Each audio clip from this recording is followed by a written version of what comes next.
Hello everyone, आज की video में हम लोग देखेंगे इकोनॉमी का फर्स्ट चैप्टर ये है। ठीक है, इकोनॉमी का फर्स्ट चैप्टर में मैक्रो इकोनॉमी देखेंगे। मैक्रो इकोनॉमी, ठीक है। मैक्रो इकोनॉमी में क्या आता है? डिमांड एंड सप्लाई आता है। ठीक है, कितने तरह की इकोनॉमी है वो, अपॉर्चुनिटी कॉस्ट क्या है, कितने तरह के गुड है। ठीक है, गुड्स वगैरह, पब्लिक गुड, ठीक है, प्राइवेट गुड्स, कॉम्प्लीमेंट्री है, सब्स्टिट्यूट है, वेबलन है। ठीक है, ये सब जितने तरह के गुड्स वगैरह हैं, जितने तरह के डिमांड एंड सप्लाई है, शिफ्टिंग ऑफ कर, मूवमेंट ऑफ कर, ये सब कॉन्सेप्ट जो है आज के वीडियो में हम लोग देखेंगे। जितना भी देर का वीडियो होगा पूरा वीडियो देखिएगा। और ये प्रीवियस ईयर का क्वेश्चन है, ये क्वेश्चन देख लीजिए। ये प्रीवियस ईयर का क्वेश्चन आपका वीडियो के एंड में सॉल्व हो जाएगा। पहले मैं प्रीवियस ईयर का क्वेश्चन ये दिखा देता हूँ। देखिए, यहाँ पर पूछा है which of the following statement is correct regarding the public good. ठीक है, ये चार स्टेटमेंट दिया हुआ है, पूछा है पब्लिक गुड में क्या होता है। ठीक है, ये एक प्रीवियस ईयर क्वेश्चन है। Income effect on the demand of inferior good will be. ठीक है, income effect on the demand of inferior good will be. ठीक है, इनकम जब ज़्यादा होगा तो डिमांड ऑफ इंफीरियर गुड में क्या होगा, वो सब अभी सॉल्व कर पाइएगा तो हो जाएगा। प्रीवियस ईयर क्वेश्चन देखिए, expansion and contraction of demand because of the. ठीक है, ये तीन स्टेटमेंट है। देखिए, एक प्रीवियस ईयर क्वेश्चन है, which of the following can add the aggregate demand. ठीक है, एग्रीगेट का मतलब होता है टोटल। टोटल डिमांड में कौन कौन सा ऐड होता है। प्रीवियस ईयर क्वेश्चन देखिए, which of the following other thing remaining unchanged, market demand for the good might be increase. किसकी वजह से इंक्रीज होता है वो देखिए। ठीक है, यही तक क्वेश्चन था। 5 क्वेश्चन टोटल आया है लास्ट के 10 साल में। ठीक है, चलिए शुरू से देखते हैं। शुरू से हर एक कॉन्सेप्ट यहाँ पे लिखा हुआ है, कोई कॉन्सेप्ट आपको इधर उधर से पढ़ने की जरूरत नहीं है। ये पूरा वीडियो देख लीजिएगा, माइक्रो इकोनॉमी का चैप्टर पूरा कंप्लीट हो जाएगा आपका। कहीं भी कोई भी बुक वगैरह पढ़ने की जरूरत नहीं पड़ेगी, सिर्फ पीडीएफ आपके स्क्रीनशॉट मार के स्क्रीनशॉट से पढ़ लीजिएगा। कोई भी चीज़ आपको मैं बोल रहा हूँ इधर उधर पढ़ने की, एनसीईआरटी तक पढ़ने की जरूरत नहीं है, क्योंकि यहाँ पे जितना भी कॉन्सेप्ट है सब कॉन्सेप्ट आपको मैं क्लियर करा दूंगा यहाँ।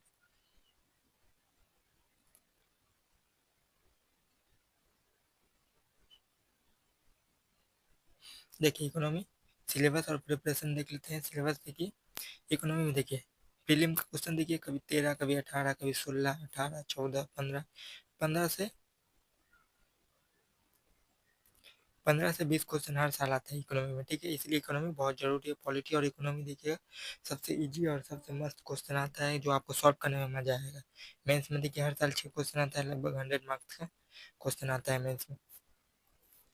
मेंस वाला टॉपिक हम लोग यहाँ पे छोड़ देंगे। मेंस वाला टॉपिक जो है वो प्री के एग्जाम के बाद करेंगे। प्री वाला टॉपिक देख लेते हैं, क्योंकि 4 दिन लगभग बचा हुआ है प्री के लिए, और 6 सब्जेक्ट बहुत बड़ा बड़ा सब्जेक्ट है, तो वो कंप्लीट कराना बहुत मुख्य बात नहीं है। ठीक है, लेकिन मैं कंप्लीट करा दूंगा 6 सब्जेक्ट का स्टेटिक टॉपिक जितना भी है। स्टैटिक जो है वो आपका प्रॉब्लम नहीं होगा। ठीक है, करंट अफेयर सिर्फ आपको फॉलो करना है एक चैनल बाजीराम एंड रवि। ठीक है, क्योंकि वहाँ पे बहुत अच्छा करंट अफेयर का सोर्स मिल रहा है। विजन आईएएस सब कोई फॉलो करते हैं, लेकिन विजन आईएएस से अच्छा मैंने 4 साल के अपने एक्सपीरियंस में देखा है, बाजीराम एंड रवि ही अभी के मार्केट में सबसे अच्छा करंट अफेयर प्रोवाइड करते हैं। ठीक है, उनका मंथली मैगजीन पढ़िए या फिर उनका एप्लीकेशन पे जाकर देखिएगा, प्रीलिम पॉइंटर होगा, प्रीलिम पॉइंटर में देखिएगा, वहाँ पे सिर्फ प्री का पॉइंट ही है। ठीक है, सिर्फ प्री में जो आएगा वही पॉइंट है, वहाँ से बहुत सारा प्रीवियस क्वेश्चन भी आपको मिल जाएगा। ठीक है, या फिर उनका हिंदू एनालिसिस जो करवाते हैं एनालिस्ट, वो एनालिस्ट भी देख सकते हैं आप। एनालिस्ट देखिएगा तो वहाँ से भी सॉल्व हो जाएगा। ठीक है, कौन कौन सा चैप्टर पढ़ेंगे? इंट्रोडक्शन पढ़ेंगे, ठीक है, इकोनॉमी का। नेशनल इनकम पढ़ेंगे, इन्फ्लेशन, कौन कौन हम लोग प्री के लिए पढ़ेंगे। ठीक है, ये 4। ठीक है, banking, RBI, non banking financial company. ठीक है, physical physical policy, government budgeting, finance commission, financial market. Planning हम लोग नहीं पढ़ेंगे। ठीक है, प्लानिंग क्योंकि मैं प्री का क्वेश्चन में आता नहीं है। प्री में देखिए, प्लानिंग में भूल भटक एक क्वेश्चन 10 साल में लगभग आया, तो उसके लिए क्या पढ़ना। वो बहुत बड़ा टॉपिक है, बहुत याद करना पड़ता है, उससे प्लानिंग से क्वेश्चन आता नहीं है। स्टेट पीएससी वाला एग्जाम में आता है, लेकिन यूपीएससी के क्वेश्चन में नहीं आता। ठीक है, उसके बाद देखिए, इंटरनेशनल ट्रेड है, सब्सिडीज में थोड़ा बहुत आता है। ठीक है, एग्रीकल्चर प्री के लिए इंपॉर्टेंट है, और इन्वेस्टमेंट मॉडल। ठीक है, ये मेंस के लिए है, ये मेंस के लिए है, ये मेंस के लिए है। ये 4 टॉपिक सिर्फ मेंस के लिए, स्पेसिफिक मेंस के लिए। बाकी जितना टॉपिक है वो सब हम लोग पढ़ेंगे एक एक वीडियो में। ये छोटा छोटा टॉपिक है जो एक एक वीडियो में होगा, और बड़ा टॉपिक है जैसे बैंकिंग है, फिर ठीक है, physical policy, budget and finance commission है, इसमें 2-3 वीडियो लगेगा, इसमें 2-3 वीडियो। टैक्सेशन में 2 वीडियो लगेगा, इन्फ्लेशन एक वीडियो में हो जाएगा, national income, introduction, financial market में 2 वीडियो लगेंगे, इंटरनेशनल ट्रेड में 2 वीडियो। ठीक है। इन्वेस्टमेंट मॉडल में 2 वीडियो, एग्रीकल्चर एक वीडियो में हो जाएगा, सब्सिडी से एक वीडियो में हो जाएगा। ठीक है, आपको बुक पढ़ने की जरूरत है। अगर आप नए हैं, आप दूसरा साल मतलब 2026 या 27 में एग्जाम दे रहे हैं, तो आपको ये एनसीईआरटी पढ़ने की जरूरत है। ठीक है, लेकिन अगर इस साल एग्जाम दे रहे हैं 2025 का, जो कि 25 मई को हो रहा है, 25 मई को जो होने वाला है, उसके लिए आप एग्जाम दे रहे हैं, तो ये सब पढ़ने की जरूरत नहीं है। सिर्फ पीपीटी आप फॉलो कीजिए, स्क्रीनशॉट मार के ये फॉलो कर लीजिएगा, इससे आपका सिलेबस कंप्लीट हो जाएगा। ठीक है, जितना भी क्वेश्चन आएगा देखिएगा, 2 बार 3 बार इसके रिवीजन कर लीजिएगा, तो आपको जितना भी क्वेश्चन आने वाला रहेगा सब आपसे सॉल्व हो जाएगा। ठीक है, टेस्ट सीरीज का भी क्वेश्चन सॉल्व कीजिएगा, इससे सॉल्व हो जाएगा। मैं सब पूरा डिटेल एक्सप्लेनेशन कर दूंगा। ठीक है, जो 27 वाला 26 वाला है उनके लिए ये सब जरूरी है। ठीक है, देख लीजिए, हिंदू या इंडियन एक्सप्रेस कोई भी और, ठीक है, कोई भी पढ़ ले सकते हैं। ठीक है, योजना जरूरी है, क्योंकि योजना से कुरुक्षेत्र से मेंस का क्वेश्चन सॉल्व होता है, बजट से, इकोनॉमिक सर्वे। ठीक है, थैंक यू। उसके बाद देखिए इंट्रोडक्शन टू इकोनॉमी। ठीक है, ये जो पॉइंट हम लोग कवर करेंगे इस वीडियो में। देखिए, डिफिनेशन ऑफ इकोनॉमी क्या होता है, माइक्रो इकोनॉमी क्या होता है, एवोल्यूशन ऑफ इकोनॉमी, ठीक है, कैपिटलिज्म, सोशलिज्म, मिक्स इकोनॉमी, इस सब का फीचर्स देखेंगे। Four factor of production, law of demand and supply, market equilibrium क्या होता है, type of goods, elasticity, saving, investment and capital formation, ये सब देखेंगे और बाद में क्वेश्चन दे देंगे। ठीक है, चलिए स्टार्ट करते हैं। देखिए, इकोनॉमी क्या होता है। इकोनॉमिक इज द साइंस, ठीक है, which deal with human behaviour in relation to scarce mean and end. ठीक है, इकोनॉमी क्या है, एक साइंस है जो क्या डील करता है, human behaviour in relation to scarce मतलब होता है कमी, और एंड, ठीक है, इंसान की जरूरत क्या है उसको पूरा करना है। ठीक है, economic is the science with Hume which deal with human behavior in relation to scarce means and end। ठीक है, फोर फैक्टर ऑफ प्रोडक्शन होते हैं। इंसान की जरूरत के लिए क्या होता है, फूड, लग्जरी, ठीक है, ट्रांसपोर्टेशन और इसेंशियल।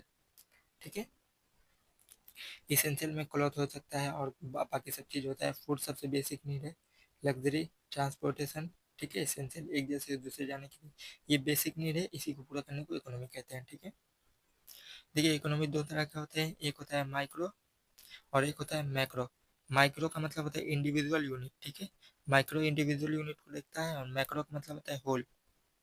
ठीक है, पूरा कंट्री का इकोनॉमी को बोल देते हैं कि माइक्रो इकोनॉमी। ठीक है, और आप अपना पर्सनल इकोनॉमी को देख रहे हैं तो वो बोलता है माइक्रो इकोनॉमी। ठीक है, देखिए, डील विथ इंडिविजुअल इनकम, ठीक है, एक इंडिविजुअल पर्सन का income, individual unit, individual output. ठीक है, आउटपुट का मतलब होता है प्रोडक्शन।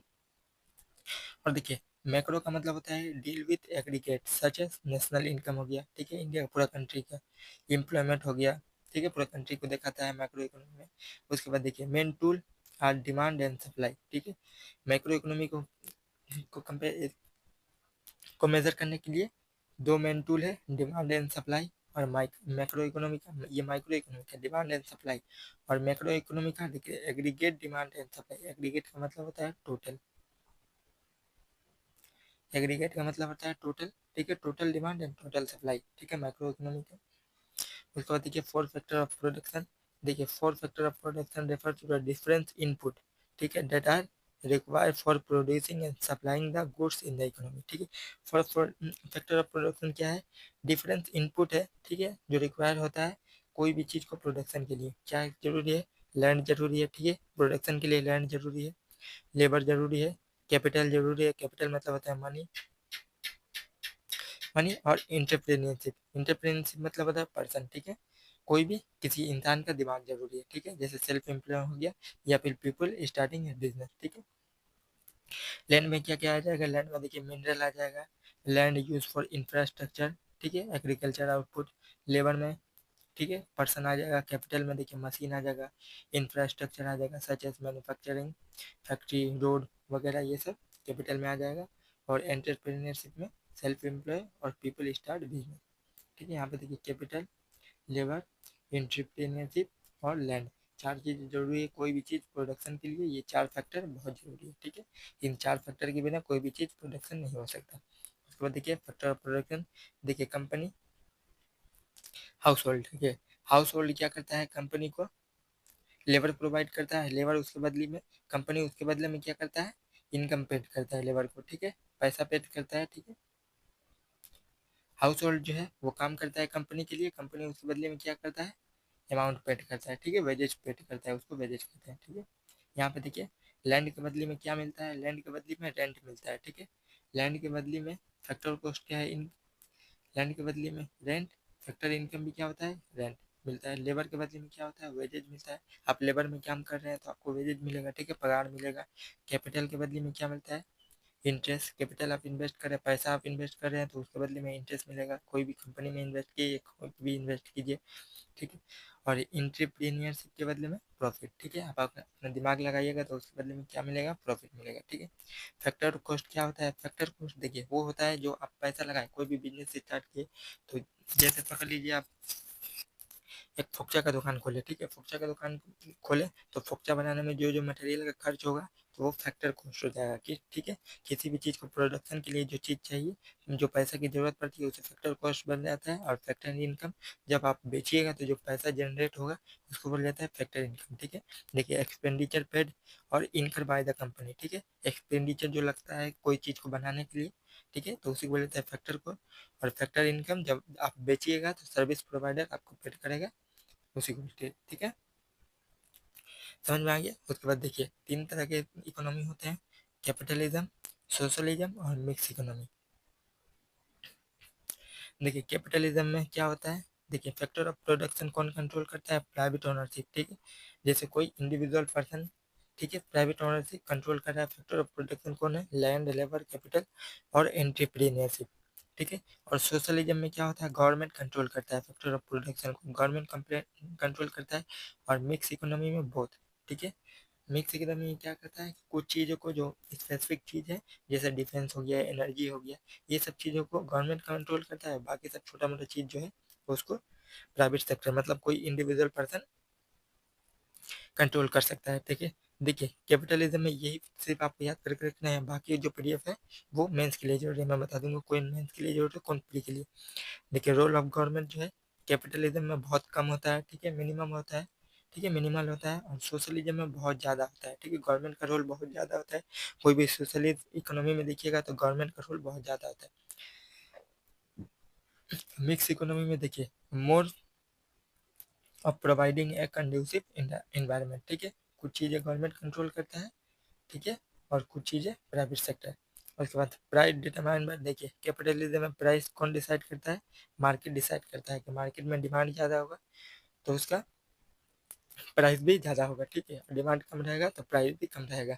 मार्केट फोर्स डिसाइड करता है कैपिटलिज्म में, सोशलिज्म में गवर्नमेंट डिसाइड करते हैं, ठीक है, मॉनेटरी और फिजिकल पॉलिसी के जरिए। उसके बाद देखिए मिक्स इकोनॉमी में both government in some cases, market in other cases, ठीक है, कुछ केस में गवर्नमेंट डिसाइड करते हैं, कुछ केस में मार्केट डिसाइड करता है। उसके बाद कंपटीशन, देखिए कैपिटलिज्म में कंपटीशन जो होता है बहुत हाई, क्यों, क्योंकि प्रॉफिट के माध्यम में, ठीक है। देखिए मोटिव क्या होता है कैपिटलिज्म में, प्रॉफिट सबसे खास मकसद क्या है कैपिटलिज्म का, क्योंकि इंडिविजुअल कोई भी कंपनी स्टार्ट कर रहा है उसका मेन मकसद होता है प्रॉफिट कमाना ज़्यादा से ज़्यादा, ठीक है। सोशलिज्म में देखिए ऑलमोस्ट एब्सेंट, ठीक है, कंपटीशन बिल्कुल भी नहीं रहता, सोशल वेलफेयर के लिए किया जाता है, ठीक है। सोशल इकोनॉमी का मतलब क्या है, मोटिव क्या है, मकसद क्या है, सोशल वेलफेयर, ठीक है, लोगों को प्रोटेक्ट ज़्यादा करना, ठीक है, बेनिफिट ज़्यादा से ज़्यादा प्रोवाइड करना। मिक्स इकोनॉमी में बहुत, ठीक है, सोशल वेलफेयर भी और प्रॉफिट भी, क्योंकि प्राइवेट कंपनी जो है वो प्रॉफिट के हिसाब से रहेंगे, उनका मकसद प्रॉफिट है और गवर्नमेंट का मकसद है सोशल वेलफेयर, ठीक है। ये सोशल वेलफेयर वर्ड कहाँ पर मेंशन है, डीपीएसपी में प्रीवियस ईयर में क्वेश्चन आ गया है एक बार, ठीक है, जाकर देख लीजिएगा। उसके बाद देखिए exploitation of factor of production, exploitation बहुत ज़्यादा होता है, ठीक है, कैपिटलिज्म में, सोशलिज्म में नहीं होता है, मिक्स इकोनॉमी में नहीं होता है। आउटकम क्या होता है, देखिए social status, increasing income gap, thriving private sector, देखिए वेज गैप, प्रोमिनेंट, ये आउटकम आपको नहीं पढ़ना है, ये सब फीचर्स याद करके रखिएगा, इससे क्वेश्चन प्री का जो आएगा वो सॉल्व हो जाएगा, ठीक है। एक से स्क्रीन शॉट मार के रख लीजिएगा, ये बहुत इंपॉर्टेंट पीडीएफ है, यहाँ से क्वेश्चन बन सकता है, ठीक है। ये वाला मेंस के लिए पढ़ना है, देखिए फीचर्स से पढ़ लीजिए। प्राइवेट ओनरशिप रहता है, freedom to produce, sell and purchase any goods, ठीक है। Role of government is minimum in the market but provide basic service such as defence, public health and education. Profit motive होता है, main मकसद क्या होता है, प्रॉफिट, ज़्यादा से ज़्यादा पैसा कमाना। कैपिटलिज्म का, सोशलिज्म का फीचर देखिए, all resource are own by the government, resource are nationalise and are manage by the public authority, ठीक है। Central planning, planning is the integral part, decision are made by the central planning authority, maximising social benefit, ठीक है। Absence of competition, ठीक है, यही features आपको पढ़ना है। मिक्स इकोनॉमी में देखिए, ownership of means of production is with the public and private sector, solution of economic problem, private sector has some freedom but overall control by the government। और next question देखिए, यहाँ opportunity coast, opportunity coast से previous में question आ गया है, ठीक है। Opportunity coast का मतलब मैं सिंपल लैंग्वेज में पहले बता दे रहा हूँ, उसके बाद यहाँ पे लिखा हुआ है जो पढ़िएगा। इसका दूसरा मानी है अल्टरनेटिव कॉस्ट, ठीक है। आप जैसे कोई जगह काम कर रहे हैं, ठीक है, आप बैंक में काम कर रहे हैं, बैंक में काम कर रहे हैं, आपका काम करने का मन नहीं कर रहा है, ठीक है, सैलरी कम है, तो बैंक में काम छोड़कर आप गवर्नमेंट का बैंक में काम कर रहे हैं, ठीक है, वहाँ पैसा ज़्यादा नहीं मिल रहा, आपको सुविधा ज़्यादा नहीं मिल रहा है, उस काम को छोड़कर आप प्राइवेट सेक्टर में जा रहे हैं, ठीक है, उस काम को छोड़कर दूसरा। तो प्राइवेट सेक्टर में देखिए, प्राइवेट सेक्टर में ये तो गारंटी नहीं है कि आप उससे अच्छा देगा, ठीक है, उससे खराब भी हो सकता है, अच्छा भी हो सकता है, ठीक है, वो बेस करता डिपेंड करता है दूसरे जॉब पे, ठीक है, कि आपका अल्टरनेटिव क्या है, ठीक है, अल्टरनेटिव पे डिपेंड करता है। ये पॉजिटिव भी हो सकता है, पॉजिटिव भी हो सकता है, नेगेटिव भी हो सकता है और जीरो भी हो सकता है। अपॉर्चुनिटी को याद करके ये तीनों में से कोई भी हो सकता है, कभी पॉजिटिव हो सकता है, कभी नेगेटिव हो सकता है, कभी जीरो भी हो सकता है, ठीक है। अपॉर्चुनिटी को उसको अल्टरनेटिव कॉस्ट के नाम से भी जाना जाता है, ठीक है। पोटेंशियल बेनिफिट, ठीक है, बेनिफिट भी हो सकता है और रिटर्न फॉर गेन, लॉस्ट, ठीक है, बेनिफिट भी हो सकता है और लॉस्ट भी हो सकता है when one alternative is chosen over the other, ठीक है। आप एक काम को छोड़कर दूसरे काम करने जा रहे हैं तो उसमें आपका प्रॉफिट भी हो सकता है, नुकसान भी हो सकता है, ठीक है। देखिए, वांट आर अनलिमिटेड, ठीक है, and scarcity of resource will lead to making difficult work. देखिए, किसी का बहुत अनलिमिटेड वांट है, ठीक है, अनलिमिटेड बहुत ज़्यादा चाहत है ये चीज़ करना, और स्कार्सिटी ऑफ रिसोर्स, किसी का मजबूरी भी हो सकता है कि ये काम में उसका नहीं पोसा रहा है तो दूसरा काम करने जा रहा है, ठीक है। यूपीएससी के एग्जाम में देखिए, लास्ट में देखिएगा बच्चों का ऐसा होता है कि लास्ट में एग्जाम नहीं पास होता तो वो सोचते हैं कि कहीं कोई भी जॉब मिल जाए, लास्ट में हार पाता है, ठीक है, और शुरू शुरू में जब मैदान में उतरते हैं तो नहीं, तो मुझे आईएएस ही बनना है। इन अपॉर्चुनिटी को there is always a trade off, when you choose one you forget other option available, ठीक है। अपॉर्चुनिटी को वन माइनस अपॉर्चुनिटी को return of two, option two, ठीक है, जो भी आएगा वही अपॉर्चुनिटी कॉस्ट होगा। प्लस भी हो सकता है, माइनस भी हो सकता है। यहाँ पकड़ लीजिए 200 रुपये कमाना है, यहाँ नेक्स्ट वाला गया तो 300 भी हो सकता है, यहाँ पे 100 भी हो सकता है। 300 होगा तो 100 रुपये आपका प्रॉफिट हो गया, 100 हुआ तो 200 रुपये आपका लॉस हो गया, 100 रुपये लॉस हो गया, ठीक है। देखिए, यहाँ पे वही लिखा हुआ है, मैंने बता दिया है, अपॉर्चुनिटी कॉस्ट से क्वेश्चन आया प्रीवियस में, ठीक है। देखिए, लॉ ऑफ डिमांड क्या कहता है, लॉ ऑफ डिमांड किस पे डिपेंड करता है, देखिए, dependent on the price of the commodity, commodity के प्राइस पे डिपेंड करता है लॉ ऑफ डिमांड, ठीक है। किसी चीज़ का देखिएगा प्राइस ज़्यादा रहेगा तो उसका डिमांड जो है कम हो जाता है, ठीक है। प्राइस जो होता है वो इन्वर्सली रिलेशन होता है, ठीक है,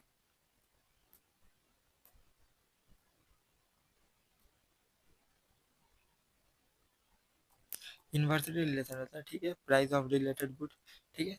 टी और कॉफ़ी जैसे है, देखिएगा टी का दाम बढ़ेगा तो कॉफ़ी का डिमांड ज़्यादा हो जाता है। रिलेटेड गुड का मतलब है कि ये देखिएगा एक का डिमांड बढ़ेगा तो दूसरा का प्राइस बढ़ जाता है, ठीक है।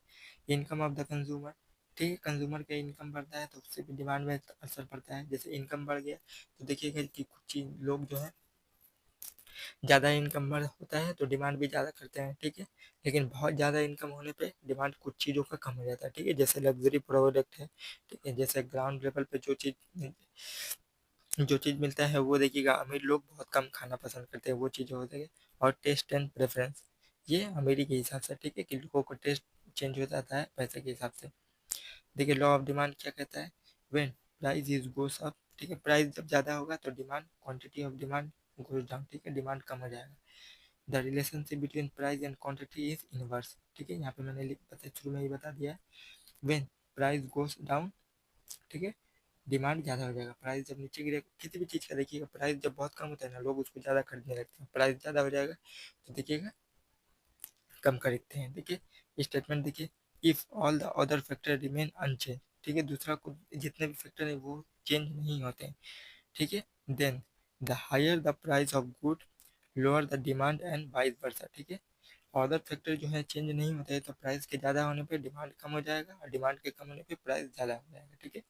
अदर फैक्टर अगर चेंज नहीं हो रहा है, दूसरा फैक्टर अगर चेंज हो रहा है तो उस पर डिपेंड करता है, ठीक है। दूसरा फैक्टर जैसे इनकम चेंज हो गया, टेस्ट एंड प्रेफरेंस चेंज हो गया, तो वो तब उसमें डिमांड एंड सप्लाई का लॉ काम नहीं करेगा, ठीक है।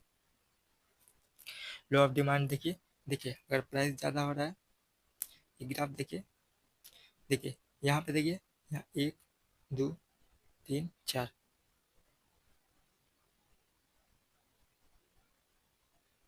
1 2 3 4,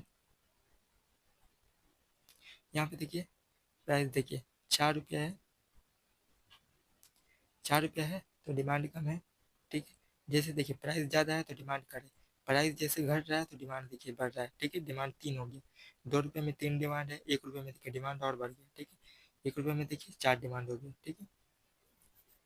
जब दाम कम है, 1 रुपया है तो लोग ज़्यादा खरीद रहे हैं, 4 खरीद रहे हैं, 4 क्वांटिटी खरीद रहे हैं। जब डिमांड ज़्यादा है, 4 रुपया है तो 1 खरीद रहे हैं, ठीक है। तो इसीलिए देखिए जब प्राइस 20 रुपया है तो 180 डिमांड है।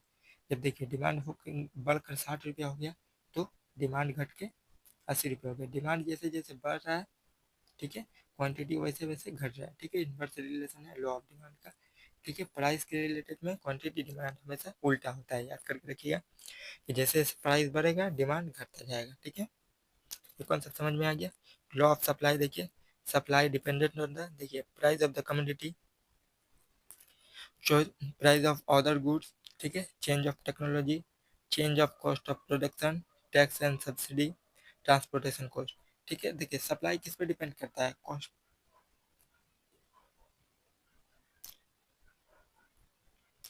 फैक्टर कॉस्ट पे। फैक्टर कॉस्ट अगर किसी कंपनी का फैक्टर कॉस्ट ज़्यादा पैसा लग रहा है किसी चीज़ को बनाने में तो उसका सप्लाई भी ज़्यादा कम होगा, ठीक है। सप्लाई कम होगा तो उसका प्राइस भी ज़्यादा होगा, ठीक है।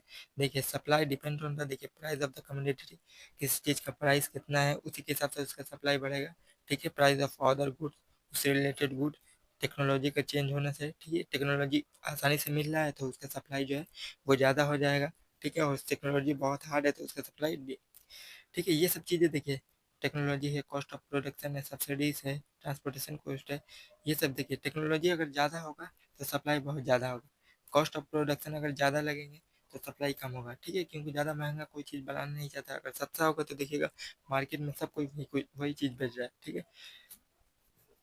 उसके बाद टैक्स एंड सब्सिडी, अगर गवर्नमेंट ज़्यादा टैक्स प्रोवाइड कर टैक्स लेंगे तो देखिएगा सप्लाई नीचे गिर जाएगा। सप्लाई क्यों नीचे गिर जाएगा, क्योंकि फैक्टर कॉस्ट जो है वो ज़्यादा लगेगा किसी चीज़ को बनाने के लिए, और सब्सिडीज ज़्यादा प्रोवाइड करेंगे तो फैक्टर कॉस्ट घट जाएगा, सप्लाई बढ़ जाएगा, ठीक है। ट्रांसपोर्टेशन कॉस्ट उसी तरह, ट्रांसपोर्टेशन कॉस्ट किसी चीज़ पे ज़्यादा लग रहा है तो उसका भी सप्लाई कम हो जाएगा, ठीक है। Supply, law of supply, all other fact being equal unchanged, ठीक है। as the price of good and service change, the quantity of good and service supply offer will be changed in the same direction, ठीक है। Other factor unchange है, देखिए goods का price अगर change हो रहा है तो उसका सप्लाई जो है वो सेम डायरेक्शन में चेंज होगा, ठीक है। वहाँ पे लॉ ऑफ डिमांड में इन्वर्सली था कि प्राइस ज़्यादा होगा तो सप्लाई घट जाएगा, लेकिन लॉ ऑफ सप्लाई में जो है प्राइस ज़्यादा होगा तो सप्लाई भी ज़्यादा होता है, देखिए। लेकिन ये सब चीज़ें हैं वेरीज करता रहता है, ठीक है। टेक्नोलॉजी में cost of production, subsidy, transportation cost, ठीक है, ये सब पे भी डिपेंड करता है।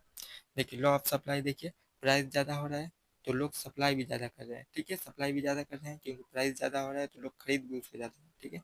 प्राइस देखिए 20 रुपये था तो 100 था, 30 रुपया हुआ, 120, 40 रुपया, 140, 50 रुपये में 160, 60 रुपये में 180, ठीक है।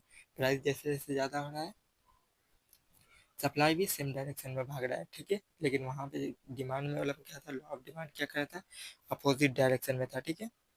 उसके बाद देखिए सर्टन एक्सेप्शन, ठीक है। कुछ चीज़ों पर जो है law of demand and law of supply काम नहीं करता है, क्या क्या, देखिए अवेलेबिलिटी ऑफ सब्सिट्यूट, जैसे कुछ चीज़ों का सब्सिट्यूट मौजूद है, जैसे चाय और कॉफ़ी हो गया, ठीक है, चाय और कॉफ़ी वगैरह हो गया, ये सब चीज़ें और बहुत सारे एग्जाम्पल हैं उन चीज़ों का। देखिए चाय और कॉफ़ी हो गया, और क्या बोला जाता है, जैसे कोल्ड ड्रिंक हो गया। कोल्ड ड्रिंक के बहुत सारे वैरायटी पाए जाते हैं। आप कोका कोला नहीं लीजिएगा, स्प्राइट ले लीजिए, उसका स्प्राइट का दाम ज़्यादा है। कोका कोला ले लीजिए, कोका कोला का दाम ज़्यादा है। माजा ले लीजिए, उसी को लेता है अवेलेबिलिटी ऑफ सब्स्टिट्यूट। जैसे कॉफ़ी का दाम ज़्यादा होगा तो देखिए लोग जो है डिमांड चाय का ज़्यादा कर देते हैं, ठीक है। अवेलेबिलिटी ऑफ सब्स्टिट्यूट, ठीक है, उसमें डिमांड और सप्लाई का काम नहीं करता है, ठीक है। गुड इज इसेंशियल और non essential. Impact of budget, ठीक है, बजट चेंज हो गया अगर, ठीक है, बजट ज़्यादा हो गया तो लोग, देखिएगा अमीर लोग बहुत कम पसंद करते हैं, देखिए ग्राउंड लेवल की चीज़ खाना, ठीक है। उसके बाद देखिए we good which have shorter shelf life, जैसे शॉर्टर शेल्फ टमाटर वगैरह इस सब पे काम नहीं करता है। Very rare article such a painting coin वगैरह फ्यूचर एक्सपेक्टेशन, ठीक है। ये सब चीज़ें याद करने वाली चीज़ें, ये सब याद कर लीजिएगा, क्योंकि इस पे डिमांड एंड सप्लाई काम नहीं करता है, ठीक है। उसके बाद देखिए मार्केट इक्विलिब्रियम, ये सबसे क्वेश्चन बन सकता है, ठीक है। फ्यूचर में 5 क्वेश्चन मैंने देखा है, 5 क्वेश्चन प्रीवियस के लास्ट 10 ईयर में आ चुका है, ठीक है। हर 2 साल में देखिए, हर 1 साल बाद क्वेश्चन आ रहा है यहाँ से। माइक्रो इकोनॉमिक क्वेश्चन में हर साल तो नहीं आ रहा है। बैंकिंग से, टैक्सेशन से, इंटरनेशनल ट्रेड से, फाइनेंशियल मार्केट से हर साल क्वेश्चन आपको देखने को मिलेगा। लेकिन इस चैप्टर से 1 साल 2 साल बाद क्वेश्चन देखने को मिलता है, ठीक है। देखिए मार्केट इक्विलिब्रियम क्या होता है जानते हैं? देखिए मार्केट इक्विलिब्रियम एक ऐसा पॉइंट है जहाँ देखिए, जैसे आप कुछ चीज़ बना रहे हैं बेचने के लिए, और कुछ चीज़ें हैं जो कस्टमर को चाहिए, तो आप जो प्राइस पकड़ लीजिए, आप 50 रुपये में सेल करना चाहते हैं, और जो कस्टमर है आपका वो 50 रुपये में खरीदना ही चाहता है, ठीक है। तो वो 50 रुपये वाला पॉइंट ही जो हो गया वो मार्केट इक्विलिब्रियम हो गया। मार्केट इक्विलिब्रियम का मतलब हो गया कि क्या बोला जाता है, सेलर जो है वो सेल करना चाहता है, और बायर जो है उसी पॉइंट पे खरीदना चाहता है, ठीक है। यहाँ पे वही लिखा हुआ है, देखिए equilibrium point is the amount consumer want to buy, ठीक है, of the product quantity of demand, ठीक है, at the certain price is equal to the amount producer want to sell, ठीक है। एक ऐसा पॉइंट जहाँ प्रोड्यूसर सेल करना चाहता है जिस पॉइंट पे, और बायर जो है वो बाय भी करना चाहता है, ठीक है। In equilibrium demand is match by supply, ठीक है। डिमांड और सप्लाई का दोनों का ग्राफ जो है मैच हो रहा है, ठीक है। दोनों का कर्व जो है मैच हो रहा है, उसी को इक्विलिब्रियम कहा जाता है, ठीक है। देखिए मार्केट इक्विलिब्रियम में क्या होता है, देखिए over supply will lead to lower demand and lower the price, and lower supply will lead to increase in the price, ठीक है। बस रिलेशन होता है कि ज़्यादा सप्लाई होगा तो प्राइस जो होगा कम हो जाएगा, ठीक है, और कम सप्लाई होगा तो प्राइस जो होगा वो ज़्यादा हो जाएगा, ठीक है।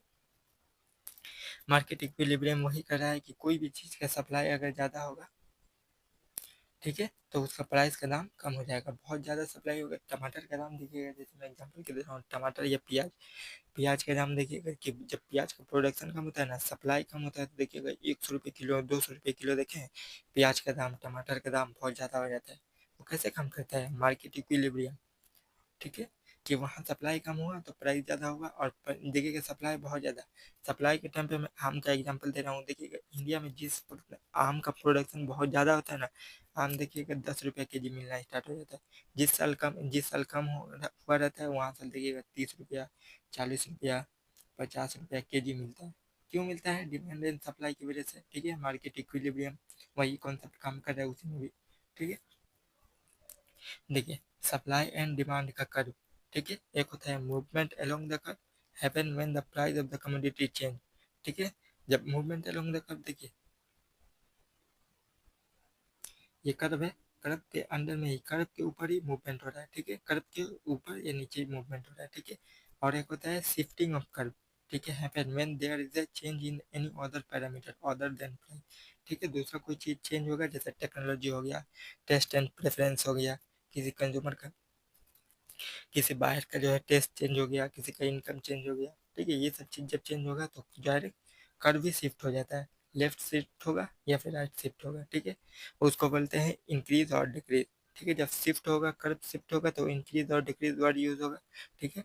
और जब मूवमेंट अलोंग द कर्व होगा तो कॉन्ट्रैक्शन एंड एक्सपेंशन होगा, ठीक है, कॉन्ट्रैक्शन एंड एक्सपेंशन यूज होगा, ठीक है। Shifting of curve happen when there is a change in any other parameter other than price, for example in case of demand curve, ठीक है, higher wages, low income tax rate, ठीक है, technology, test and preference, ये सब चीज़ें change होगा। देखिए movement along the curve है, मूवमेंट अलोंग द कर्व, देखिए यहाँ पे देखिए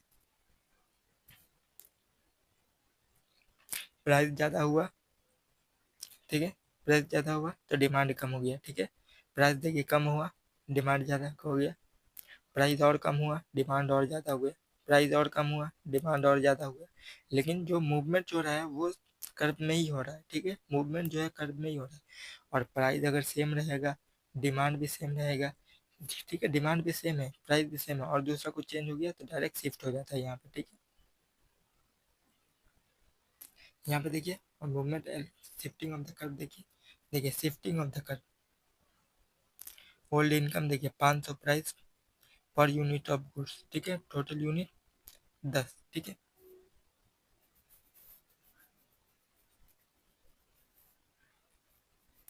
यहाँ पे देखिए ये वाला ग्राफ समझिए, प्राइस देखिए 20 रुपया है, होल्ड डिमांड है 180 रुपया, ठीक है, किसी का इनकम बढ़ा तो न्यू डिमांड हो गया 200 रुपया, ठीक है, डिमांड प्राइस वही है, ठीक है, प्राइस यहाँ पे 20 रुपया है, प्राइस 20 रुपया यही है, ठीक है, यहाँ पे ग्राफ मिल रहा है यहाँ पे आके, ठीक है, डिमांड है 180 रुपया, 180 रुपया डिमांड है, प्राइस वही है, लेकिन उनका इनकम चेंज हो गया या फिर टेस्ट एंड प्रेफरेंस चेंज हो गया, तो उसकी वजह से देखिए डिमांड बहुत ज़्यादा हो गया, डिमांड ज़्यादा हो गया तो वहाँ पे देखिए प्राइस तो सेम है, तो शिफ्ट होकर यहाँ पे आ गया, ठीक है, तो पूरा का पूरा जो है कर्व भी शिफ्ट हो गया, राइट साइड में अगर डिमांड बढ़ेगा तो क्या बोला जाता है, जो कर्व है वो राइट साइड शिफ्ट होगा, ठीक है,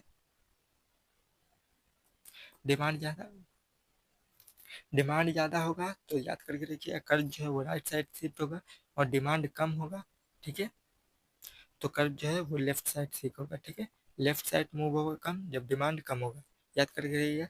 देखिए उसी तरह के यहाँ पे देखिए पहले 60 रुपया था, देखिए प्राइस ज़्यादा है, 60 रुपया है तो पहले 100 रुपया और डिमांड था, ठीक है, 100 रुपया डिमांड था यहाँ पे, यहाँ पे डिमांड था 100 रुपया, ठीक है, और नया डिमांड हो गया देखिए 120 रुपया, क्यों बढ़ा है नया डिमांड, किसी टेस्ट और प्रेफरेंस की वजह से, इनकम ज़्यादा हो गया उसकी वजह से, या फिर फैमिली मेम्बर बढ़ गए उसकी वजह से, ठीक है, दूसरा पैरामीटर प्राइस को छोड़कर अदर पैरामीटर वहाँ पे लिखा हुआ है, तो प्राइस को छोड़कर अदर पैरामीटर देखिए यहाँ पे शिफ्ट हो गया राइट में, ठीक है, अगर डिमांड कम हो जाता तो यहाँ पे हो जाता, ठीक है, लेफ्ट साइड में मूवमेंट का जो शिफ्ट होता है वो लेफ्ट साइड में शिफ्ट होता है, डिमांड के कम होने पे लेफ्ट साइड शिफ्ट होता है, डिमांड के बढ़ने से राइट साइड शिफ्ट होता है। सिर्फ आपको इतना ही पैरामीटर याद करके रखना है कि डिमांड जब ज़्यादा होगा तो राइट साइड शिफ्ट होगा कर, और डिमांड जब कम होगा तो लेफ्ट साइड शिफ्ट होगा, ठीक है, और ये किस पे काम करता है, अदर देन प्राइस, ठीक है, प्राइस को छोड़कर दूसरा कोई पैरामीटर अगर चेंज होगा तभी शिफ्टिंग ऑफ कर्व होगा, अगर प्राइस चेंज होगा तो मूवमेंट अलोंग द कर्व होगा, ठीक है, कर्व में ही मूवमेंट होगा। और टाइप ऑफ गुड्स देख लेते हैं, देखिए कितने तरह के गुड्स है, बेस्ड ऑन इनकम, देखिए नॉर्मल गुड्स होते हैं, नॉर्मल गुड्स क्या होते हैं, जैसे देखिए आपका इनकम बढ़ा तो आप गुड्स दोनों जो है गुड्स ज़्यादा मांग रहे हैं, ठीक है, change in the income will lead to change in the demand, ठीक है, पॉजिटिवली, ठीक है, आपका इनकम ज़्यादा हो रहा है तो गुड्स का डिमांड भी आप ज़्यादा कर रहे हैं, ठीक है, income elasticity of demand is positive, ठीक है, जैसे टीवी हो गया, रेफ्रिजरेटर हो गया, कार वगैरह हो गया, जैसे आपका इनकम बढ़ रहा है तो आप वो चीज़ें भी ज़्यादा डिमांड कर रहे हैं, जैसे देखिए अगर कुछ चीज़ें हैं जैसे टीवी, रेफ्रिजरेटर, कार, ये सब कोई खरीदना नहीं है, जैसे आपका इनकम बढ़ा तो आप वो चीज़ खरीद रहे हैं, ठीक है, इनकम के हिसाब से उस चीज़ पे पॉजिटिव इम्पैक्ट पड़ रहा है, ठीक है, तो इसीलिए वो इसको नॉर्मल गुड और इन्फीरियर गुड, इन्फीरियर गुड जैसे देखिए आपका इनकम बढ़ रहा है, ठीक है, इनकम बढ़ रहा है लेकिन आप उस चीज़ का डिमांड कम कर दे रहे हैं, ठीक है, जैसे वो नेगेटिव हो गया, ठीक है, इन्फीरियर गुड में इनकम का डिमांड यहाँ पे नेगेटिव हो गया, उसका एग्जाम्पल देखिए, एग्जाम्पल देखिए कैरियर है, पब्लिक ट्रांसपोर्टेशन है, पब्लिक ट्रांसपोर्टेशन देखिए आपका इनकम बढ़ा तो आप अपना कार खरीद लिए तो अपना कार से जा रहे हैं, ठीक है, तो बस का ट्रांसपोर्टेशन जैसे हो गया, रेलवे का, ये सब का जो ट्रांसपोर्टेशन है वो घट गया, ठीक है, वो घट गया इसीलिए इंफीरियर गुड में आता है ये, देखिए income elasticity of demand is negative, ठीक है, इंफीरियर गुड में income elasticity of demand negative हो गया, क्योंकि इनकम आपके बढ़ने से आप उस गुड्स का डिमांड ज़्यादा नहीं करे, डिमांड जो है वो नेगेटिव कर रहे हैं, ठीक है, इसीलिए इनकम इलास्टिसिटी ऑफ डिमांड कम हो गया, ठीक है, इनकम ज़्यादा हो रहा है लेकिन डिमांड जो है वो घट गया इसलिए नेगेटिव हो गया, ठीक है, इनकम इलास्टिसिटी ऑफ डिमांड, और यहाँ पे देखिए income elasticity of demand positive हो गया है, नॉर्मल गुड में, इंफीरियर गुड में नेगेटिव हो गया, यही सब बेसिक कॉन्सेप्ट आपको याद करके रखना है, यहीं से प्री का क्वेश्चन बनता है, ठीक है। उसके बाद देखिए टाइप ऑफ गुड्स, और देखिए एक होता है डिफरेंट गुड्स और एक होता है वेबलेंट गुड्स। डिफरेंट गुड्स में देखिए higher price will lead to higher demand, ठीक है, ज़्यादा प्राइस होने की वजह से ही कुछ चीज़ें हैं जिनका प्राइस ज़्यादा होता है तभी भी लोग ज़्यादा खरीदते हैं। जैसे देखिए limited goods use by poor, ठीक है, गरीब लोग जो कम खरीदते हैं वही सब चीज़ें आता है, जैसे लग्जरी प्रोडक्ट वगैरह हो गया। बहुत सारे खाने पीने वाला चीज़ भी है जो कम लोग, देखिए गरीब लोग ज़्यादा नहीं खाते हैं, अमीर लोग मतलब अपना क्या बोले जाते हैं, अपना पर्सनालिटी दिखाने के लिए, स्टेटस दिखाने के लिए यूज़ करते हैं, ठीक है, उसी को बोला जाता है different goods. It is because of the income effect, ठीक है, इनकम ज़्यादा होगा तो अपना स्टेटस दिखाने के लिए वो चीज़ें यूज़ करते हैं, इसीलिए उनको डिफरेंट गुड्स कहा जाता है। डिफरेंट गुड्स याद करके रखिएगा कि प्राइस ज़्यादा होने से डिमांड भी ज़्यादा होता है, ठीक है। सेम डायरेक्शन वेबलेंट गुड भी वैसे ही, higher price will lead to higher demand, ठीक है, as the the as this are associated with the status of buyer and consumer, ठीक है, ये दोनों स्टेटस को ही दिखाता है कि ज़्यादा पैसा हो गया तो वो ज़्यादा दूसरा चीज़ डिमांड करें, जो चीज़ गरीब लोग यूज़ करते हैं वो यूज़ नहीं करते हैं। देखिए हाई लग्जरी प्रोडक्ट, ठीक है, जैसे हीरा वगैरह हो गया, ये देखिएगा अमीर लोग जब से पैसा ज़्यादा हो रहा है तो वो चीज़ खरीद रहे हैं, ठीक है, वो हायर इनकम पे डिपेंड करता है, ठीक है, जिसका इनकम ज़्यादा है तो वो ये चीज़ यूज़ करता है। टाइप ऑफ गुड्स देख लीजिए based on utility of society, ठीक है, मेरिट और डिमेरिट ये मेंस के लिए जरूरी है, ये प्रीमियम लोग नहीं पड़ेंगे। टाइप ऑफ गुड्स देखिए based on the who is producer, ठीक है, प्रोड्यूसर के हिसाब से देखिए एक होता है पब्लिक गुड्स, एक होता है प्राइवेट गुड्स, ठीक है, दो तरह के गुड्स होते हैं, एक राइवल, देखिए यहाँ पे राइवल लिखा हुआ, राइवल देखिए consumption of this good prevent other from the consuming this goods. एक होता है एक्सक्लूडेबल, एक्सक्लूडेबल मतलब क्या होता है जानते हैं, राइवल मतलब होता है कि आपको पे करना पड़ेगा, ठीक है, राइवल का मतलब होता है कि आपको यूज़ कर रहे हैं कोई भी गुड्स को तो आपको पे करना पड़ रहा है। एक्सक्लूडेबल का मतलब होता है कि आप उसको मतलब अपने यूज़ से एक्सक्लूड कर सकते हैं या नहीं। जैसे देखिएगा एक एग्जांपल देता हूँ मैं, जैसे कि सड़क के किनारे जो लाइट होता है उसको उसके लिए आप पैसा ही नहीं पे करते हैं, ठीक है, वो नॉन ड्राइवलरी है, लेकिन आप इस उसको एक्सक्लूड कर सकते हैं अपने इस्तेमाल से, वो लगा ही रहेगा, आप उसको एक्सक्लूड नहीं कर सकते अपना पर्सनल यूज़ के लिए, इंक्लूड भी नहीं कर सकते, एक्सक्लूड भी नहीं कर सकते, ठीक है, तो वो नॉन एक्सक्लूडेबल हो गया, ठीक है। यहाँ पे लिखा हुआ है देखिए स्ट्रीट लाइट हो गया, डिफेंस हो गया, डिफेंस देखिए आपके लिए पैसा भी पे करना नहीं पड़ता है। जैसे पब्लिक गुड्स, यहीं से तो क्वेश्चन वाला आया है, पब्लिक गुड देखिए नॉन राइवल है और नॉन एक्सक्लूडेबल है। नॉन राइवल मतलब आपको पैसा पे करना नहीं पड़ता है उसके लिए, और नॉन एक्सक्लूडेबल आपको एक्सक्लूड भी नहीं कर सकते उसके यूज से, ठीक है। जैसे डिफेंस हो गया, डिफेंस के लिए आप पैसा पे करते हैं, नहीं करते हैं, उसके इस्तेमाल से आप एक्सक्लूड कर सकते हैं, नहीं कर सकते हैं। लॉ एंड ऑर्डर हो गया, इस सब को, पुलिस वगैरह हो गया, ये सब पब्लिक गुड्स है, ठीक है, पब्लिक गुड्स मतलब आपको उसके लिए पैसा भी नहीं करना पड़ता, और डेली यूज से उसको एक्सक्लूड भी नहीं कर सकते, हटा भी नहीं सकते, ठीक है, आपके काम में आएगा ही।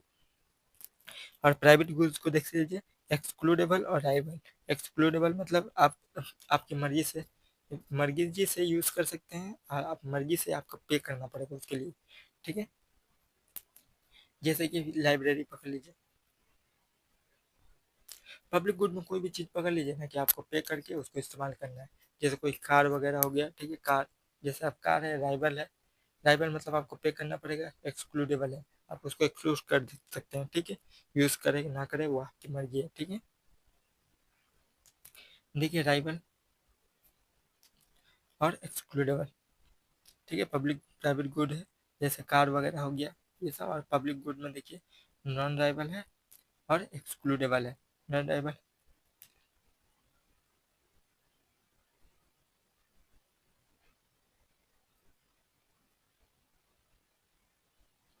नॉट पे, ठीक है, पे नहीं करना पड़ेगा आपको।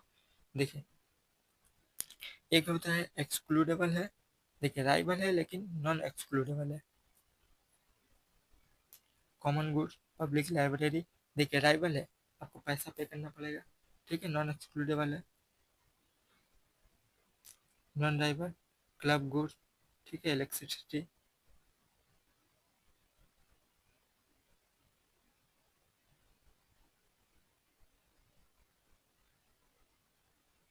ठीक है। उसके बाद टाइप ऑफ गुड्स देखिए, और based on presence of economic flow. Intermediate good होता है और फाइनल गुड्स होता है। इंटरमीडिएट गुड्स क्या होता है, जो कि देखिए प्रोडक्शन में यूज़ किया जाता है, देखिए are use in further production, ठीक है। इंटरमीडिएट गुड्स जैसे देखिए चाय कॉफ़ी वगैरह के लिए चपत्ती खरीद के लाए हैं ना, टी टी खरीद के लाए हैं, आप चपत्ती में चाय में डालें, टी खरीद के लिए आप चाय में डालें तो टी क्या हो गया, इंटरमीडिएट गुड्स हो गया, ठीक है। जैसे आप स्टील खरीद के लाए, स्टील खरीद के लिए आए, किसी चीज़ को प्रोडक्शन में यूज़ किए स्टील का, तो वो क्या हो गया, इंटरमीडिएट गुड्स हो गया, ठीक है। और फाइनल गुड्स क्या हो गया, जो बना बनाया हुआ आपको मिला है, जैसे कोई मशीन हो गया, ठीक है, कार वगैरह हो गया, ये फाइनल गुड्स में आता है। डायरेक्ट जो खरीद के लिए आता है अपने इस्तेमाल के लिए, ठीक है, उसको यूज़ करने के लिए नहीं ले आता है, डायरेक्ट इस्तेमाल करने के लिए लाता है, ठीक है। दूसरे जैसे देखिए कोई चीज़ आप लिया है ना, जैसे ए चीज़ लिया है, ए चीज़ का यूज़ करके आप बी चीज़ बना रहे हैं, तो उसको बोला जाता है इंटरमीडिएट गुड्स, ये वाला इंटरमीडिएट गुड्स है। और बी चीज़ जो बेचने के लिए तैयार है, ठीक है, बेचने के लिए तैयार है और डायरेक्ट यूज़ किया जा सकता है, उसको बोला जाता है फाइनल गुड्स, ठीक है। ये चीज़ जो किसी चीज़ का यूज़ करने में इस्तेमाल होगा, उसको इंटरमीडिएट गुड, ठीक है। और फाइनल गुड्स जो डायरेक्ट मार्केट में बेचाएगा और उसका यूज़ डायरेक्ट किया जा सकता है, ठीक है। किसी चीज़ को प्रोडक्शन के लिए उसमें यूज़ नहीं किया जा सकता, ठीक है। कंजम्पशन और कैपिटल, ठीक है, are available in the market in final consumer for consumption, जैसे बाइक हो गया, कार वगैरह हो गया। No value addition, value addition किसको बोला जाता है, जैसे देखिए स्टील खरीद के लाए, स्टील दूसरे चीज़ को प्रोडक्शन में लगाए तो उसमें वैल्यू एडिशन होगा, ठीक है, कुछ पैसा और उसमें लगाकर दूसरा नया चीज़ बेचेंगे, ठीक है। जैसे देखिए स्टील हो गया, एलुमिनियम हो गया, कोल हो गया, ठीक है, कार सेलफोन वगैरह फाइनल गुड्स में आ जाएगा। टाइप ऑफ गुड्स देखिए, एक होता है सब्स्टिट्यूट, एक होता है कम्प्लीमेंट्री। सब्स्टिट्यूट में देखिए this are set of good which are consume individually satisfied as a common one can be substitute, demand is affected by the change in the price। जैसे देखिए टी एंड कॉफ़ी हो गया, मैंने पहले ही बोला है कि सब्स्टिट्यूट मतलब एक का दूसरा का सब्स्टिट्यूट मौजूद है। जैसे टी एंड कॉफ़ी हो गया, टी आपका डिमांड ज़्यादा बढ़ा, आप कॉफ़ी खरीद सकते हैं, दूसरा उसका सब्स्टिट्यूट। दूसरा सब्स्टिट्यूट का मतलब होता है कि दूसरा उसका उसी तरह का दूसरा प्रेजेंट है, ठीक है, दूसरा चीज़ प्रेजेंट है, आप उसको छोड़ के दूसरा खरीद सकते हैं। कोल्ड ड्रिंक हो गया, कोका कोला है, आपको कोका कोला पीने का मन नहीं है, आप खरीद लीजिए। स्प्राइट खरीद लीजिए, स्प्राइट का मन नहीं है, दूसरा माजा खरीद लीजिए। कार हो गया, ठीक है, आपको थार नहीं चाहिए, स्कॉर्पियो खरीद लीजिए, स्कॉर्पियो नहीं चाहिए, आर्टिगा खरीद लीजिए।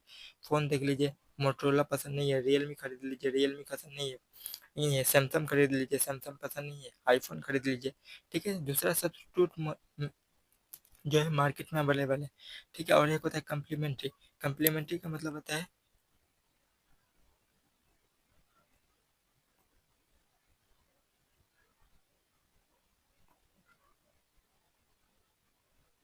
यूज इन कॉम्बिनेशन, ठीक है, आपको कॉम्बिनेशन में यूज़ करना पड़ेगा। कॉम्बिनेशन में मतलब देखिए लिंक, इंक और प्रिंटर हो गया। देखिए प्रिंटर जो है इंक के बिना आप नहीं चला सकते, ठीक है, प्रिंटर आप बिना इंक के चला सकिएगा, कलर ही नहीं उठेगा उसमें, वाइट पेज उठेगा, ब्लैक एंड वाइट हो जाएगा, ठीक है। कार हो गया बिना डीजल के चला पाइएगा, बाइक हो गया बिना डीजल के चला पाइएगा। ये सब कॉम्प्लीमेंट्री मतलब एक के दूसरे कंज्यूम इन कॉम्बिनेशन, ठीक है। यहाँ पे लिखा हुआ कॉम्बिनेशन मैंने देखा नहीं इसलिए यहाँ पे डबल डबल लिख दिया। Demand is affected by the change in price, ठीक है, एक का डिमांड चेंज होगा तो दूसरा का प्राइस चेंज होगा, ठीक है।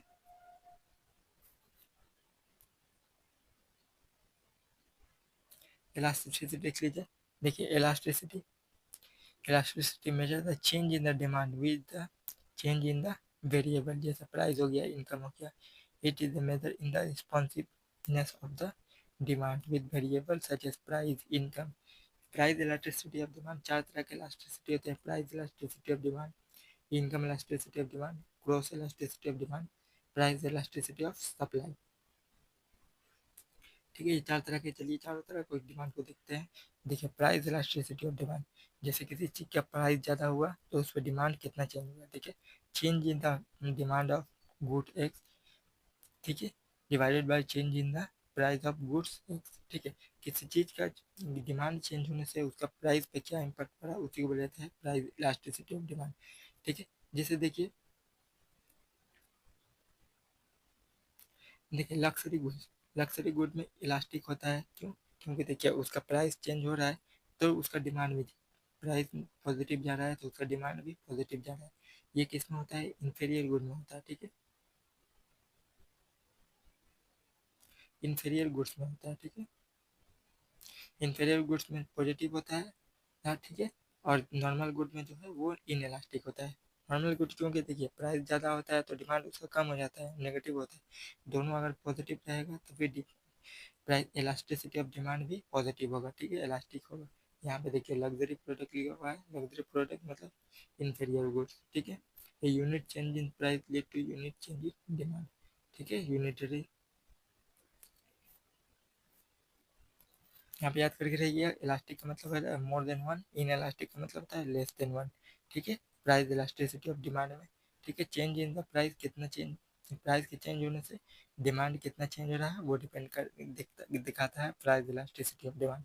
ये लग्जरी प्रोडक्ट और इंफीरियर प्रोडक्ट, वेबलेन गुड्स, ठीक है, इन सब में जो है इलास्टिक होता है, नॉर्मल गुड में इन इलास्टिक होता है, ठीक है, क्योंकि नॉर्मल गुड डिमांड की प्राइस के ज़्यादा होने से डिमांड जो होता है वो घट जाता है, ठीक है। उसके बाद देखिए income elasticity of demand.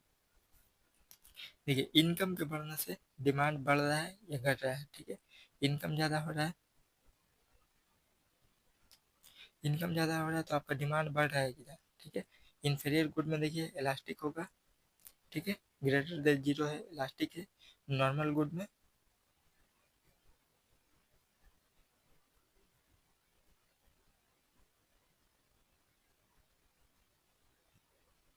Sorry मैंने एक चीज़ गलत बता दी है।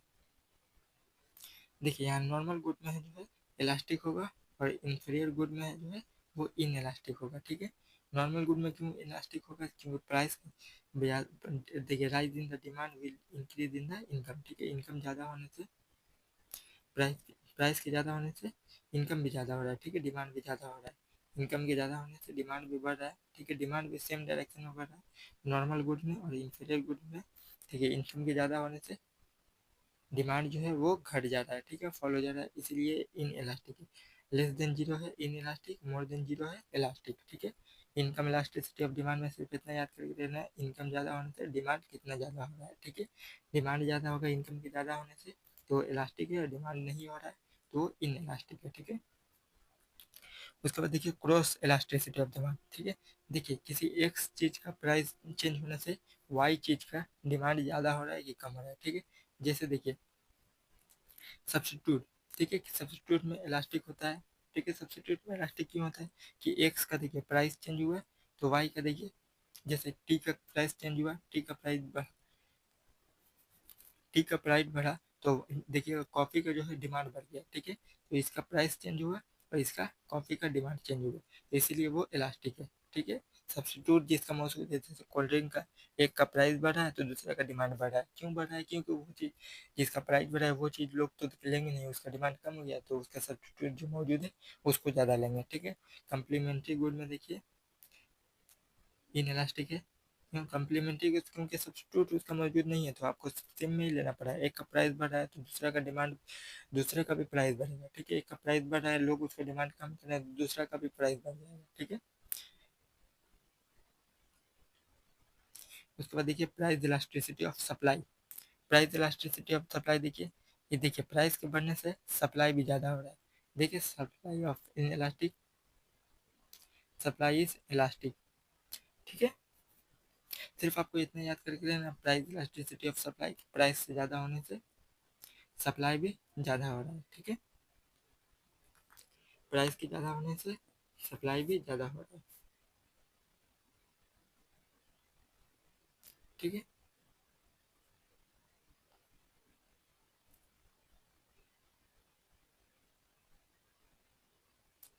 प्राइस के ज़्यादा होने से सप्लाई भी ज़्यादा हो रहा है, ठीक है।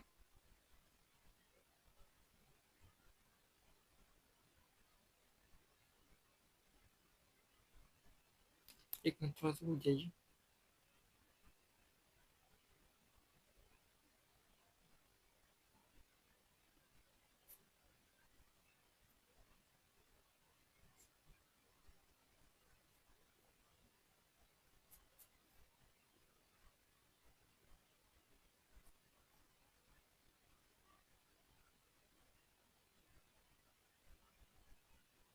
देखिए saving investment and capital formation, saving क्या होता है देखिए out of total earning made, जितना भी आपने अर्निंग किया है आज, उसका कुछ पार्ट देखिए डेली के यूज़ में कर रहे हैं, ठीक है, कुछ यूज़ जो है वो डेली यूज़ कर दे रहे हैं, ठीक है।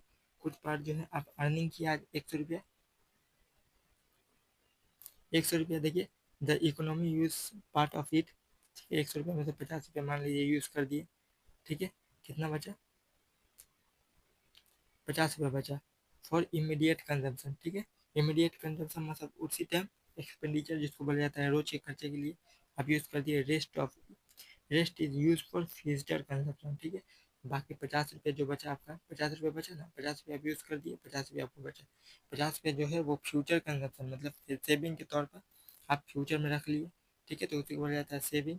या out of total earning made, उसके छोड़कर बाकी जितना आप बचा कर फ्यूचर के लिए रख रहे हैं उसी को बोला जाता है सेविंग। इन्वेस्टमेंट देखिए, investment in the economy are done either by internal source, ठीक है, इंटरनल सोर्स में गवर्नमेंट के जरिए, हाउस होल्ड के जरिए, कंपनीज के जरिए, और through external source. External source में एफ डी आई आ जाएगा और एफ आई आई आ जाएगा, ठीक है, एफ डी आई आ जाएगा और F I foreign institutional investor, ठीक है, फॉरेन डायरेक्ट इन्वेस्टर इन्वेस्टमेंट और फॉरेन इंस्टीट्यूशनल इन्वेस्टमेंट, ठीक है। Capital refer to the machine, tool और equipment, addition to this over period is refer to the capital formation, ठीक है। Rate of capital formation is equal to investment by GDP into 100, ठीक है। Investment जितना investment होगा GDP को उससे divide करके 100 मल्टीप्लाई कर दीजिएगा तो कैपिटल फॉर्मेशन निकल जाएगा, ठीक है। ये सब मेंस के लिए जरूरी है कैपिटल फॉर्मेशन का इम्पोर्टेंट, ठीक है। देखिए तभी मैं एक बार देख लेते हैं। Help in increasing the production को बढ़ाएगा, कैपिटल फॉर्मेशन ज़्यादा होगा तो प्रोडक्शन को बढ़ाया जाएगा। इंक्रीज लेबर एफिशिएंसी को बढ़ाएगा, ठीक है, टेक्नोलॉजी को बढ़ाएगा, ठीक है। Better utilisation of natural resource, it is associated with rising demand and supply goods and service.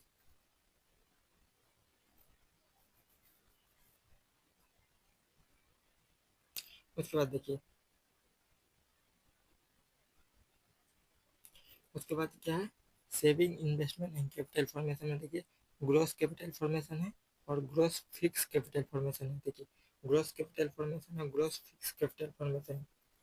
यहाँ पे देखिए लिखा हुआ है full form, gross capital formation, gross fixed capital formation. Gross capital formation और ग्रोस कैपिटल फॉर्मेशन में ही दो आता है, ग्रोस फिक्स कैपिटल फॉर्मेशन और स्टॉक। तो ग्रोस फिक्स कैपिटल फॉर्मेशन में आता है फिक्स, फिक्स मतलब फिक्स रहेगा, ठीक है। इंफ्रास्ट्रक्चर सच है, बिल्डिंग हो गया, मशीनरी हो गया, मीन्स ऑफ ट्रांसपोर्ट हो गया, ठीक है, रोड, कैनल वगैरह हो गया जो फिक्स्ड है, ठीक है, इसको हटाया नहीं जा सकता। जैसे स्टॉक हो गया, ये फिक्स नहीं है। चेंज इन new raw material, inventory, finish, semi finish goods, ठीक है, जिसको चेंज किया जा सकता है उसको स्टॉक बोला जाता है, ठीक है। ये चीज़ें हो गया। अब चलिए प्रीवियस ईयर के क्वेश्चन को देख लेते हैं। प्रीवियस ईयर के क्वेश्चन को देखते हैं, चलिए देखिए। सबसे पहले other thing remain unchanged, market demand for the goods might increase, ठीक है, माइट इंक्रीज, ठीक है। Price of the substitute increase, ठीक है। Price of complement goods increase, complement मैंने कभी भी नहीं कहा है, ठीक है। प्राइस फॉल, ठीक है, प्राइस के बढ़ने से ही चेंज होने से, देखिए इंफीरियर गुड ये सब दूसरा चीज़ें लिखा हुआ है, ठीक है। Price is complement increase, the good is inferior good and income of consumer increase, ठीक है। Other change remain unchanged, market demand of the good might increase, ठीक है, सिर्फ प्राइस के चेंज होने से ही, ठीक है। 1 and 4 देखिए, प्राइस ऑफ सब्स्टिट्यूट इंक्रीज, ठीक है, प्राइस फॉल, ठीक है, यहाँ पे प्राइस के घटने घटने और बढ़ने से ही, ठीक है, तो 1 and 4 ओनली, ठीक है। अदर थिंग रिमेन अनचेंज, शुरू में ही मैंने कहा है कि अदर थिंग जो नोट्स करके लिखा हुआ था कि अदर थिंग रिमेन अनचेंज, सिर्फ प्राइस चेंज होगा तब। देखिए प्राइस ऑफ सब्स्टिट्यूट इंक्रीज और प्राइस फॉल लिखा हुआ है यहाँ पे, ठीक है। नेक्स्ट क्वेश्चन देखिए, aggregate demand, which of the following can added the aggregate demand, ठीक है। देखिए लोअरिंग इनकम टैक्स, ठीक है, इनकम टैक्स ये बिल्कुल सही है कि इनकम टैक्स अगर कम रहेगा तो डिमांड ज़्यादा होगा, ठीक है। एग्रीगेट ऐड करेगा, ठीक है, ऐड मतलब डिमांड को बढ़ाएगा, ठीक है। देखिए increase cost of raw material, cost of raw material ज़्यादा होगा तो डिमांड जो है वो एग्रीगेट डिमांड जो है, रॉ मटेरियल ज़्यादा रहेगा तो चीज़ का जो प्राइस भी ज़्यादा रहेगा, प्राइस ज़्यादा रहेगा तो डिमांड कहाँ से कम रहेगा, उसका नेगेटिव हो जाएगा, ठीक है। प्राइस ज़्यादा रहे, प्राइस अगर देखिए प्राइस अगर बढ़ रहा है तो उस चीज़ का डिमांड क्या होगा, घटेगा ना। तो यहाँ पे देखिएगा एडेड बोला है, यहाँ पे increase in the cost of raw material, कौन यहाँ डिक्रीज रहता है तो ये स्टेटमेंट सही रहता है, ये स्टेटमेंट गलत हो गया। देखिए इंक्रीज वेट, यहाँ पे टैक्स की ही बात की गई है, वेट अगर ज़्यादा होगा तो भाई ठीक है प्रोडक्शन में ज़्यादा पैसा लगेगा, प्राइस बढ़ेगा, प्राइस बढ़ेगा तो डिमांड कम होगा, ठीक है। इस तरह सोच के ही करना पड़ेगा आपको, ठीक है। कॉन्सेप्ट लगाना ही पड़ेगा इकोनॉमी के क्वेश्चन में, ये सब कॉन्सेप्ट बेस पे इकोनॉमी के क्वेश्चन सॉल्व हो रहा है।